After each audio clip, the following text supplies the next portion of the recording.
lahul mulku, na yeye utakasifu ni wake, na yeye utakasifu ni wake. Lahul mulku, ni wake ufalme, ni wake ufalme. Alladhi la yazulu, ambao hauondoki. Wala yunazi'uhu fihi ahadun, wala havutiwi, yani hanyang'anywi ndani ya ufalme wake huo na yoyote. Hakuna yoyote anayeweza kujitokeza kutaka kuonesha kifua kikubwa mbele ya Mungu. Kimuona mtu huyo basi ujue tayari kashaangamia huyo. Akijionyesha yeye kwamba yeye ana nguvu, ujue huyo kashaangamia. Waangalie dunia tu, watu wanaojitangaza wana kifua kikubwa dunia nzima hapa ni wa Amerika huko. Matokeo mangapi tunayoona kwa macho yetu na kuyasikia, yanapotokea wanatafuta msaada. Kama ni wanaume na waendelee tu, ndio hivyo.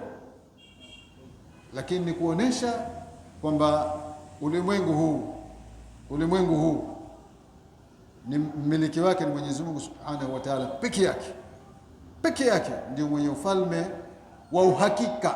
Ufalme wa uhakika, kuna ufalme wa uhakika na ufalme wa majazi. Ufalme wa uhakika ni wa Mwenyezi Mungu Subhanahu wa Ta'ala. Wa majazi ndio kila anomiliki anasema hapa mimi mmiliki au hichi nimekimiliki, lakini mmiliki wa ukweli kabisa ni Mwenyezi Mungu Subhanahu wa Ta'ala, ambaye hakuna yoyote anayeweza kumpokonya. Walahul ghina, na ni wake utoshevu, ni wake utoshevu au ukwasi. An khalqihi, kuepukana na kuvihitajia viumbe vyake. Alghina ni wake utoshevu, ukwasi wengine anasema wa kuepukana an khalqihi, kuhitajia viumbe vyake. Fala yahtaju ilaihim, Mwenyezi Mungu Subhanahu wa Ta'ala hahitaji kwenye viumbe vyake. Vyote alivyoviumba hakuna hata kimoja anachokihitajia, vyote alivyoviumba bilkulliya, kwa ujumla wake, hakuna hata kimoja anachokihitaji, kuanzia arsh ila alfarsh, kuanzia arsh ila dharra, kuanzia kiumbe cha juu mwisho mpaka kiumbe cha mwisho chini, arsh na farsh, kuanzia kiumbe kikubwa kuliko vyote arsh mpaka kiumbe cha mwisho kwa udogo wa kuweza kuonekana kwa jicho lililo sawa, dharra. Vyote havihitaji na vyote vinamhitajia yeye Subhanahu wa Ta'ala, kama alivyosema fala yahtaju ilaihim, ahitaji kwenye hivyo viumbe vyake. Wa humul fuqara'u ilayhi, na wao ndio wenye kumhitajia yeye, na wao hao viumbe ndio wenye vinatajwa hapa dhamiri za vyenye akili, watu, malaika, majini. Kataja hapa fala yahtaju ilaihim, alipotaja khalqihi, viumbe vyake, sio kwamba binadamu na majini na malaika tu. Khalqihi maana yake ni kila kisichokuwa Mwenyezi Mungu Subhanahu wa Ta'ala, lakini mara nyingi inachukua taghlib katika kutajwa, aghlab mara nyingi inachukua nafasi ya kutajwa vile vyenye akili. Kwa hivyo hutajwa hapa havihitaji viumbe vyake. Wa hum alfuqara'u ilayhi, na wao ndio wenye kumhitajia yeye.